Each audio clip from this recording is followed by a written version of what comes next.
Ser podcast.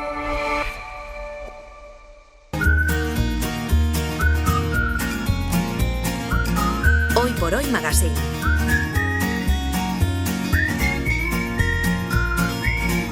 Ser podcast. Fes una foto del terrat que des d'aquí es pot veure Mart. Y toca viajar una vida, Pepe Rubio, buenos días. Buenos días, una vida o dos, porque hoy te hago dos por el precio de una. La de Irene Claremont nos la apunta Margarita Sáenz, presidenta de la Fundación Castillejo. Irene era, ante todo, una señora de los pies a la cabeza, una lady inglesa muy intelectual y al mismo tiempo muy natural y con una grandísima sensibilidad. Y la de José Castillejo, el hombre que dio forma a la Institución Libre de Enseñanza. José Castillejo era un personaje extraordinario y que él unía pues el ser catedrático de Derechos Romanos, sus muchísimos conocimientos de pedagogía y de historia de la educación, su capacidad de hacer reformas y modernizar España, con el ser agricultor, pisar la uva, recoger la aceituna y todo lo que hiciera falta. ¿Fueron pareja Irene Claremont y José Castillejo? Y muy importantes, por eso Irene Claremont, tras la muerte de Castillejo, escribió un libro de memorias para que sus nietos supiesen lo que fue su abuelo. Se titula Me casé con un extraño y lo acaba de reeditar la Residencia de Estudiantes. Es una joya y va a ser nuestra guía de viaje. No supe con quién me casaba. Más de una mujer podría decir lo mismo, pero en mi caso era singularmente cierto. ¿Y fueron felices Irene Claremont y José Castillejo? Muchísimo, sobre todo en los 15 años que van de 1922 a 1936. Vivieron en una casa de campo en medio de un olivar, el olivar de Castillejo, que hace más de 100 años eran las afueras de Madrid, pero ahora no. Silvia Hermoso está allí. Aunque cueste creerlo, estoy en un olivar en pleno Madrid, y no un olivar cualquiera. Aquí, en mitad del barrio de Chamartín, aparece este pequeño oasis que nos recuerda cómo era esta zona a principios del siglo XX, cuando todo esto eran campos de cultivo entre Madrid y el antiguo pueblo de Chamartín de la Rosa. A mi alrededor veo más de 100 olivos centenarios, algunos tan retorcidos y plateados que parecen esculturas, y en la tierra se puede apreciar toda la aceituna que se ha ido cayendo porque ya ha empezado la temporada de recogida. Entre ellos crecen almendros, jaras, retamas y romeros, que tienen un color que hacen que se me olviden por un momento que tengo la Castellana a unos minutos andando. Es literalmente una isla verde en mitad de la ciudad. Pero para llegar a ese olivar imagino que antes se tuvieron que conocer. Sí, y la primera vez fue en Londres, 1911. José Castillejo, que trabajaba para Francisco Giner de los Ríos, el fundador de la Institución Libre de Enseñanza, viajó a la capital inglesa para llevar a la joven Natalia Cosío al The King Alfred School. Se hospedaba en casa de los Claremont e Irene lo recuerda así. Tenía yo 16 años cuando entreví por primera vez al señor Castillejo, toda una calva que hizo una aparición relámpago por la puerta de clase de inglés de mi escuela. No me interesó su calva. El rostro no era llamativo.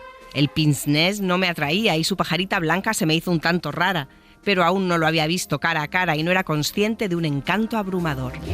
Menuda primera impresión que tuvo Irene Claremont de José Castillejo. Luego Clara se hace amiga de Natalia, la hija de Manuel Bartolomé Cosío, y viene a España de intercambio a la casa de los Cosío en Galicia. Fue su primera impresión de este país y los grandes prohombres de la Institución Libre de Enseñanza. José Ramón Fernández, dramaturgo y amigo de la Residencia de Estudiantes. Irene viene a España de veraneo, a Galicia, a la casa de Bartolomé Cosío, en la cual pues ejercía de abuelo don Francisco Giner de los Ríos. La niña conoce a ese señor y nos habla de cómo era la relación con estos dos gigantes de la educación en España.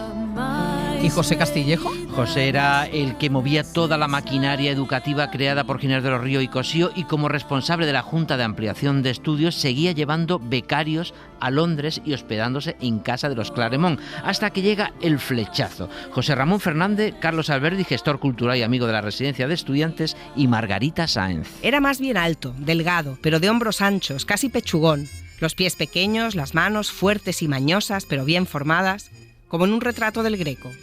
Bajo la calva cúpula, flanqueada por corto pelo negro, resaltaban castaños y dulces los ojos más bondadosos que he visto en mi vida. Aparece por allí, por su casa, un tipo que en principio le resulta extraño, pero que a poco se siente enamorada de él y que un día, inopinadamente, de pronto le pide la mano. Un señor de 40 y pico corteja a una chica de 26, casi pues a través de los padres de la chica, más que directamente con la chica. Ella se tira de cabeza a la piscina y se viene con su José a España. Irene Clermont, la joven burguesa liberal inglesa, se casa con José Castillejo, jurista, intelectual y experto en educación. Y lo hacen sin casi hablar entre ellos, solo algunas cartas. Se viene a España prácticamente a ciegas, con la opinión en contra de su padre, que no quiere que su hija venga a un país tan atrasado. ¿Y dónde termina su hija? En el Olivar. José García Velasco, presidente de la Institución Libre de Enseñanza, y Margarita Sáenz. Creí haberme casado con un profesor de universidad y he aquí un granjero, y yo una granjera que cosechaba la uva y hacía mermelada en una caldera tan grande como para cocer una oveja. Castillejo realmente es un extraño, porque esa imagen, esa foto deliciosa de Castillejo yendo a la universidad, de la que era un serio catedrático de Derecho Romano, en bicicleta, esa imagen de Castillejo en el Olivar, con una cuerda que está atada a una cabra y en la otra un perro. Morena no era perro, era perra, y se convirtió en la puta del barrio. Es feliz en esta vida, es feliz con su José en el Olivar y haciendo una vida completamente, por decirlo de algún modo, excéntrica. ¿Y salía del Olivar, Irene Clermont? Salían los dos. Además de ir a Madrid, Castillejo, como hombre de la Institución Libre de Enseñanza y a la vez de campo, era muy de excursiones. Una de las clásicas era ir a Ciudad Real a ver a sus tías, como hoy haría Pedro Almodóvar. Y a pesar de ser un señor de posibles, siempre viajaba en tercera con su esposa, la escritora Mercedes Cebrián y José Ramón Fernández. Iban en el vagón de tercera charlando con todo el mundo. O sea, que era un hombre muy natural, que sabía cómo cambiar de registro. A veces estaba como catedrático, pero a veces también, bueno, como uno más. Bueno, imagínate la señorita inglesa de familia burguesa que se planta en un vagón de tercera en el que uno va con su cesta, con su gallina, el otro. Pero en estos vagones de madera lo que sí ocurre es que hay cercanía de la gente contándose cosas, y Castillejo en ese mundo es feliz. Capta todo lo que es su tierra, todo lo que es su país a través de la conversación con la gente. Y luego también dices que hacían excursiones. Sí, por aquello de entrar en contacto con la naturaleza, y en lo rural José Castillejo hace excursiones con Irene Clermont en burros, en mulas, a pie, tanto por La Mancha como por la Sierra de Guadarrama y Gredo desde Madrid. Conocieron a unos muleros por el camino. Nada, decidieron irse con ellos a su pueblo, porque les hablaba a los muleros muy bien del pueblo. Y dijeron, pues vamos a conocerlo. Y ella se fue montada en burro y él en la mula. Conseguida una habitación en una pequeña fonda, José, después de lavarse, llevó la palangana a la ventana y gritando ¡agua va!, tiró el contenido a la calle. Me quedé boquiabierta. José, al verme la cara, sacudió la cabeza con picardía y dijo: no te preocupes, que voy a arrojar algo peor dentro de un momento. Y así lo hizo. ¿Y en la casa del Olivar de Castillejo en Madrid cómo era la vida?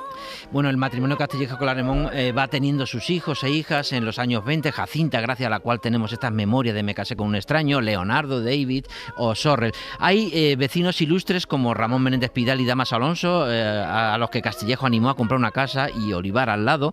Y luego era una casa abierta a todo el mundo, intelectuales, campesinos o un cura que quisiera pasar a tocar el piano. Y eso que a Irene no le gustaban mucho las reuniones a la española. Hay un ambiente familiar, ¿no? Por ejemplo, en un momento dado, cuenta cómo llega, de pronto se presenta un cura y se pone a tocar el piano y a cantar, y resulta que dos personas de la familia, dos mujeres, y calladas y tal, de pronto dicen, no, esto no, y entonces se ponen a bailar, y a continuación pasa un criado y avisa al resto de los criados, y cuando llega Castillejo se encuentra a todo el mundo bailando con las canciones que estaba cantando el cura, ¿no? Yo no aguantaba las reuniones españolas donde los hombres hacían círculo aparte y discutían temas interesantes, mientras las mujeres se agrupaban para discutir problemas del servicio y recetas de cocina. Me daban ganas de gritar.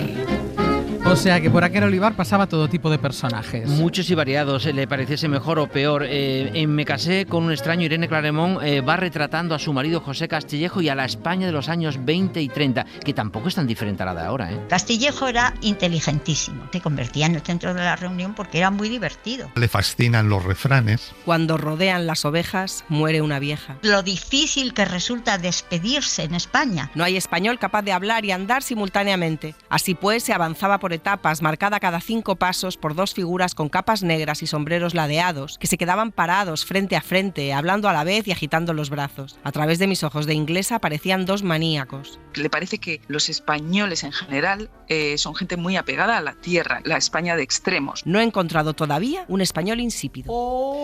Pero yo creo que seguimos siendo igual, ¿no?, en esto. Pero siempre tiene que venir un inglés o inglesa para decirnoslo, ¿verdad? Irene Claremont no olvida el objetivo de su libro, que era dejar unas memorias para que sus nietos supiesen quién era su abuelo. Es el responsable de que unos 2.000 españoles en esos años 20-30 viajasen por Europa para luego convertirlos en esa élite cultural que debía formar a otros. Militante de la educación, de la regeneración de su país, en fin, una cosa muy noble y muy poderosa. La educación de los niños no es solo aprenderse las reglas y los reyes godos, sino que de hacer de la vida y del respeto a los otros una parte de su educación. En todo eso está Giner, está Cosío y esta tercera pata del banco que es Castillejo. Castillejo fue el gran urdidor de la modernidad educativa en España, formó a los más grandes de la Edad de Plata española. De la Junta de Ampliación de Estudio que él dirigía surgieron las primeras becas internacionales, lo que hoy serían los Erasmus, la idea de los colegios mayores que empiezan entonces con la residencia de estudiantes y la de señoritas, y a todo aplicaba su austeridad vital. Ojo, que no tacañería. Mercedes Cabrera, politóloga y exministra y historiadora, y José Ramón Fernández. Y ahí estaba con ese despacho abierto, diciéndoles a los becarios además que las becas eran escasas porque se trataba de dárselas a gente que efectivamente tenía interés y se iba a esforzar, ¿no? Rendía cuentas ante el Parlamento de la financiación de esas becas. Tenía fama de tacaño entre los alumnos porque les daba lo justo, no quería que fuese un gozo, sino lo necesario para ir a estudiar. Y toda esta arquitectura educativa, que era maravillosa, se derrumba en 1936. Como siempre, el estallido de la guerra le pilla a la familia Castillejo y Claremont en Benidorm, pueblo entonces pesquero en el que habían construido una casita. José decide volver a Madrid para defender sus instituciones e Irene, con ayuda del consulado británico, consigue embarcar en un barco francés destino primero a Francia y París y luego a Londres. No todo el mundo puede presumir de haber hecho un viaje en un destructor y además francés. Nosotros sí. Los 4 niños y yo pasamos la noche acostados en una cubierta llena de bultos durmientes y a la mañana siguiente bajamos por una empinada escalera de hierro al comedor de los marineros, donde sentados en una de las largas mesas de caballete nos ofrecieron un café solo en tazas de hojalata y pan recién sacado del horno. O sea que se fueron con lo puesto. Casi, y en París no podía hacer efectivo los cheques. Lo pasó, la verdad, mal Irene Claremont sola con sus 4 hijos, pero peor fue lo de José Castillejo en Madrid. Primero porque a Castillejo le metieron en una checa por una denuncia falsa de un enemigo suyo. Afortunadamente pudieron sacarlo de allí. Y bueno, pues finalmente se refugia en una embajada, consigue escaparse. Siempre pasa, los traidores están dentro. La institución fue asaltada 15 días después de la guerra civil y el que dirigía el asalto de un grupo de falangistas era un antiguo alumno de la institución. Era muy fuerte entonces lo de las traiciones, pero claro, si lo meten en una checa es que lo iban a matar. Lo salvan, la verdad, sí, lo iban a matar. Lo salvan sus contactos en el ministerio y una vez más los movimientos de la embajada británica. Fueron 12 días terribles para José Castillejo en Madrid, pero consigue salir de España y reunirse con Irene Claremont y sus hijos en Londres. 12 días después de salir de España llamaron a la puerta de la casa de mi madre en Londres. Un anciano con los hombros caídos y ojos espantados estaba en el umbral. José, de pronto un viejo. José había envejecido 30 años en 2 días. Me llevaron para matarme, susurró, todavía con miedo y horror en los ojos. Su corazón era español y se estaba desangrando. O sea que el exilio le cayó encima de golpe. Sí, Castillejo nunca fue el mismo, pero todavía le quedaban 2 años de felicidad en Ginebra, en Suiza, entre 1937 y 1939, donde le ofrecen, gracias a sus contactos en la Sociedad de Naciones, ser el director de la International Student Union. Fueron 2 años de placidez entre 2 dramas. Así describe las vistas de su casa Irene Claremont en Me casé con un extraño. Detrás de aquellas altas ventanas veía salir el sol detrás del Mont Blanc y logré compensar la falta de jardín sentándome en la punta de un pequeño embarcadero de piedra donde hacía la costura de la familia. Mientras zurcía, veía el chorro gigantesco del surtidor de Ginebra llevado por el viento y escuchaba el agua golpeando los pequeños barquitos de vela amarrados a mis pies. Pero seguro que esto tan bonito acaba mal. Estalla la Segunda Guerra Mundial, a José Castillejo no le dejan entrar en Suiza a la vuelta de un viaje y tiene que volver solo a Londres. Y otra vez Irene Clermont sola con sus 4 hijos huyendo a través de Francia, a la vez que Hitler va bombardeando e invadiendo el país galo. La hija mayor, Jacinta Castillejo Clermont, se lo contó a su amiga Margarita Sáenz. Jacinta, desde luego que no quería ni recordarlo, había sido unos días absolutamente negros en su vida y habían causado un daño psíquico importantísimo. Fueron para mí los peores días de mi vida. Ahí estaba yo, única responsable de 4 hijos en medio de una Europa ardiendo con un fuego indomable que avanzaba con furor hacia el oeste. ¿Y consiguieron embarcar de nuevo a Londres? Desde uno de los barcos que salían desde Burdeos, hacinados con refugiados británicos y de otros países que huían de los nazis. Y lo peor es que al llegar a Inglaterra no la dejaban coger el tren a Londres de refugiados británicos porque venían con pasaporte español. No hay nada más amargo que llegar al país de uno y ser tratado como extranjero. Ya ha pasado por su cuerpo, por su alma, tal cantidad de desgracias, tal cantidad de bombardeos en Londres, tal cantidad de problemas, tal cantidad de sufrimiento, que ya no puede más. Habíamos llegado a Londres a tiempo para la batalla de Gran Bretaña. Pero se vuelve a reunir toda la familia en Londres. Lo hacen en lo peor del bombardeo nazi a la capital inglesa, van de una ratonera a otra, pero a José Castillejo le salvan sus discursos que da a través de la BBC en español, un trabajo que consigue gracias al que fuese luego su yerno Rafael Martínez Nadal, que se casaría con su hija Jacinta. José García Velasco y parte de uno de estos discursos de José Castillejo en la BBC. Ella insiste que lo mejor de los últimos años del exilio de Castillejo, ya ha vuelto de Suiza, son las charlas radiofónicas, donde ahí aparece un Castillejo nuevo. Los ingleses aborrecen la dictadura porque aman la libertad. La dictadura o la revolución pueden a veces salvar la vida de un pueblo, pero nunca pueden dársela. Toda dictadura pende de un hilo. Las gentes no se atreven. Por lo que parece, intelectualmente José Castillejo estaba bien, pero ¿la salud le acompañaba? Estaba muy enfermo, la verdad, y muere en 1945 en la habitación más alta de la casa de la familia Clermont, lejos de España y de su olivar, rodeado de su familia. Así lo recuerda Irene. Una habitación en el Palomar. Ese sería su refugio del ruido y del barullo. Hasta aquí lo había conducido la catástrofe de España, a refugiarse en su propio intelecto. Siempre había sido su intención, al llegar a la vejez y no poder seguir contribuyendo a construir la vasta estructura cultural de la que en gran medida había sido responsable, retirarse al campo a cultivar olivos y viñas. Tengo la certeza de que fue ese trágico distanciamiento de la tierra lo que realmente lo mató. De corazón era un campesino. Qué duro, ¿no? Este final de José Castillejo, y qué bien cuenta el desarraigo Irene. ¿De ella qué fue? Otra vez sola y con 4 hijos. Eso sí, al menos se acabaron las guerras. Castillejo, ya en el lecho de muerte, le hace prometer a Irene que seguirá hacia adelante. Prométeme, le dice algo así, prométeme que seguirás. Pase lo que pase, seguirás. Y entonces eso, dice Irene, es lo que me impidió volver a España después de la guerra. No podía correr el riesgo, dice ella, de ser absorbida por el pasado. Nada de quedarse, digamos, lánguida y sin hacer nada, sino que se pone a estudiar psicología analítica y es alumna después de Jung, del famosísimo psicólogo, en Zúrich, y se dedica como a la psicología infantil, a la terapia. Muy grande este viaje de ida paralelo de la pareja Irene Clermont y José Castillejo. ¿Dónde terminamos? Pues con Silvia Hermoso, que como buena jiennense sigue en el olivar de Castillejo. Un rincón muy llamativo y muy poco conocido que antiguamente se llamaba el Olivar del Balcón, donde acampó Napoleón en plena Guerra de la Independencia y que hoy se conserva gracias a la Fundación Olivar de Castillejo, que mantiene este lugar como un espacio natural y cultural en medio del ruido de Madrid.